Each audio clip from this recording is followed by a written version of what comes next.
in the right to murder the people that he murdered. Bit of a loaded way to phrase it, but well, you just completely moved off what you said before. But if you want to talk about a totally different I'll go thing, back sure. to that. I'm just curious because I want to know whether or not you believe that people were even justified in chasing him down. Okay, so then you're not asking about everybody. You're asking for the very first guy. Yeah, well, we can start with the very first guy. I guess I jumped ahead a little bit. So with the very first Sure, guy, well, I just want to make sure they're being razor specific on a question. Yeah, so you're that's asking for the very fine. first guy. I didn't structure my arguments or anything. So with the very first guy, as far as I can see, I don't know what incident led to the person with the bag chasing the guy with the gun. He threw, it looked like a bag with a Coke bottle in it, and then he missed. He continued chasing, and the man with the gun turned around and unloaded into him. How come we don't know what was in that bag already? Like, someone had to pick that bag up. Maybe one of the protesters, what are we calling these people? One of the enemy combatants picked up and hit it, because I heard there was reports that they had bottles with concrete in them. I don't know. So that obviously could be. I think that the police department handling the situation has royally fucked up in terms of not releasing as much information as humanly possible about the situation that they have, like, immediately. Yeah. Like the very next morning, you know, when people, because everyone's getting crazy over this, and you gotta just give all the information out, because when and it's the same thing, because it's the same thing with the Jacob Blake, that's his name, right? Jacob Blake. Yeah. The same thing with Jacob Blake's shooting. People see a 5-second clip with no context. All they see is a black man walking around a car and then getting shot by white police. Okay. Yep. And they go, oh, everyone freaks out. And, oh, this is so unjustified. And this leads to people burning shit down and protests all across the country. And when the facts come out, it's like, oh, you know, he was tased twice. He put a cop in a headlock. He had a knife in his car. No, that wasn't in the video. A sexual assault warrant. Like, once all the facts come out, you're like, oh, well, this is obviously not worth, like, fucking protesting and burning buildings down. Yeah. On the law enforcement side, though, they're in a situation where the night before this occurred, literally, I think 3 businesses were burnt down. So they don't have a lot of time to go back to the office and kind of put the paperwork together, I think. I think they were just I mean, that could be some of it. Also, another part of it is that the police are normally they try to be super tight-lipped until they're ready to go, because they're kind of looking at it. Yeah, because they're looking at it from a prosecution standpoint, and it's like, okay, well, they want to make sure they have all their facts lined up and everything squared away before they give the defense the opportunity to construct their defense argument, which makes sense in a normal situation. It doesn't make sense in these very highly publicized situations where you just need to get the information out, you know, as soon as possible. Yeah, exactly. But yeah, so they should, I mean, unless it's what you said, maybe someone took the bag, so we don't actually. I think someone probably took the bag. They're like, oh, but he's got one of those bags with the concrete bottle in it.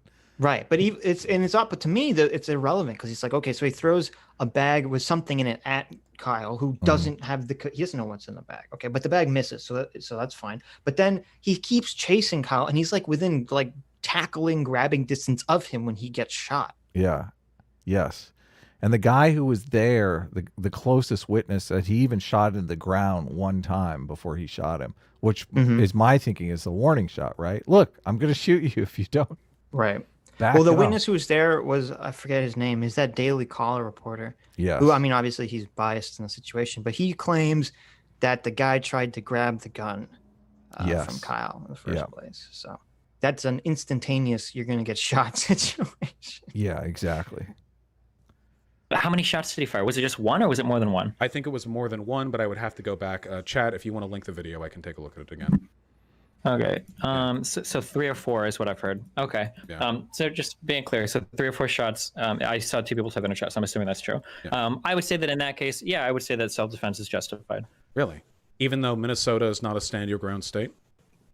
Do you want to talk moral or legal? Which one do you want to talk? Okay, morally. It's so funny because obviously Vosh doesn't know what stand your ground means. Okay. So. Right. Because he brings it up multiple times in this debate. He's like, well, it's not a stand your ground state. Okay. Stand your ground only means that you don't have a duty to flee from a situation where you feel your life is endangered. Okay. That's all it means generally. Obviously, each state has different versions. That's the general meaning of stand your ground. You don't have a duty to flee.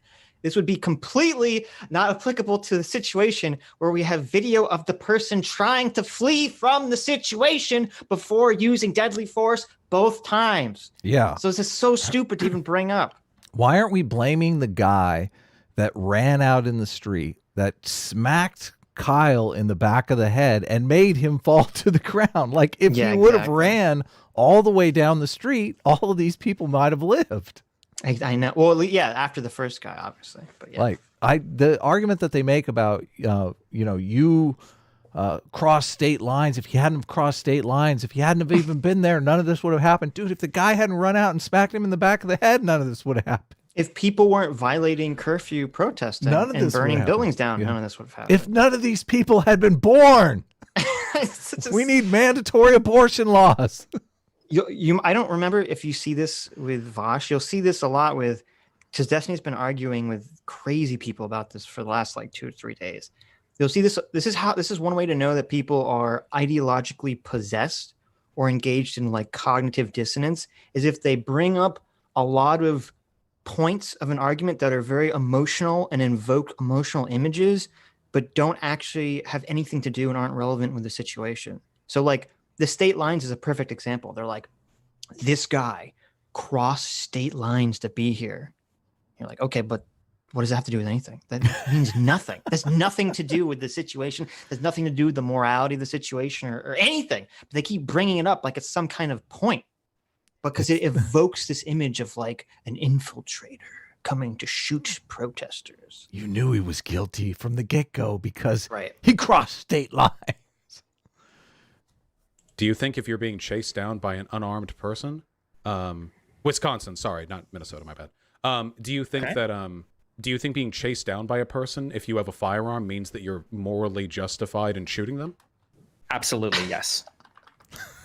You don't believe in like escalation of force? Like there needs to be a demonstration of lethal escalation of force before you're allowed to respond in kind? Or if you're brandishing a firearm, if somebody's charging you anyway, I think it's fair to assume that that person likely has lethal intent. They could be carrying a knife, or they could be planning to take your firearm from you and kill you with it. You have no way of knowing that. It's not your responsibility to know that. If you're trying to comply with what I would consider a moral duty to retreat, which it seems like he was running away, but another person is charging after you regardless, by the time you've ascertained whether or not they have like a knife or something, you're likely already going to die. So yeah, I think that you have a right to defend yourself in that circumstance. Okay. So if we're strictly speaking like morally here, I think that's abhorrent. You could potentially.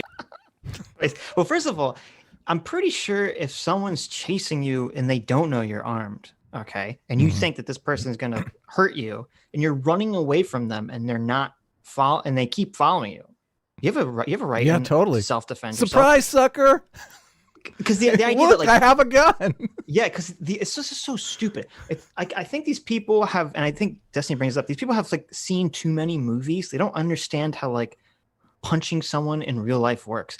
You can kill someone with a single punch or like really fuck them up. You know, you hit someone, they go unconscious, they smack their head on the pavement, and they're fucked. We saw there's like a month ago or two. I know. Where there was two guys.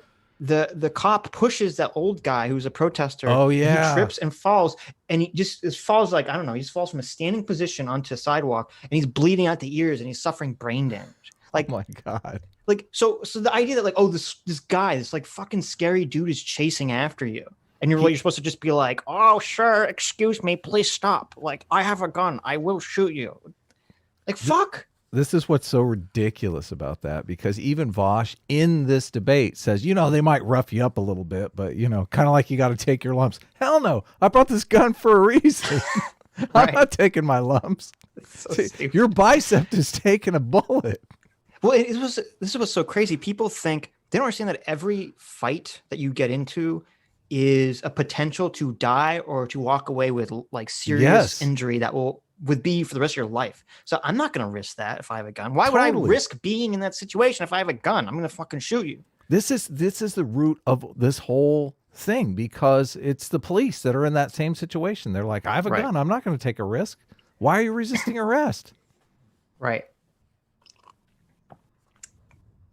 Wait, can you tell me why? Oh yeah, because you could potentially justify with that line of logic an unbelievable range of potential justifications for engaging in like a preemptive lethal force. Sure. Can you give me an example? Yeah, I don't think that any time you have the dumbest mob in human history racing at you with absolutely these guys have like 20 IQ. They have no sense of bodily damage. This is so simple, guys. It's so simple, okay? Don't start shit with random strangers on the street, and don't try to attack people on the street. Is that really such a hard, complicated thing to do? Don't attack someone on the street. It's so crazy because this ideological possession, you know that they were telling each other, white supremacists, get him. And all of a sudden, your brain turns off and you don't realize, oh yeah, that guy has a semi-automatic weapon. And it's even worse because he has it out. You can see that it's not even like a concealed weapon. You see he has it out. Yes. Okay. You know what's going to happen if you chase after a guy with a gun. Yeah. It's not going to end well. No. Time a person is running at you, that gives you permission to kill them. I'm not saying any time a person. There's another thing that I'm interested in that I haven't found out the relationship between the 3 people that were following him. I mean, were these people hanging out previously? Do they have a relationship? No, that's a good question. I don't know. There's the one guy that hit him in the head and knocked him down. I don't know if he actually made contact with him or did one of those, like tripped his feet up, gave him a flat tire, and that's why he fell. There was the black guy who jumped up into the air and like kicked him in the face. That guy got away unscathed. I think he fired 2 shots, neither one hit him. The skateboard guy comes in, he hits him with a skateboard, he gets shot in the heart. Then the last guy does the creep up thing with the gun. But I don't know the relationship of any of these enemy combatants. I don't want to call them heroes. I don't want to call them protesters. Oh, let's call them violent protesters. That seems doable. Yeah, violent protesters. So what is the relationship of these violent protesters? Are they friends? Do they hang out on the weekends? Do they drink beer together? Like, you know, if Sitch gets shot in the head, you know, I might be chasing the guy. But just some rando that I met at the protest. Yeah. You guys go get him, okay? Yeah.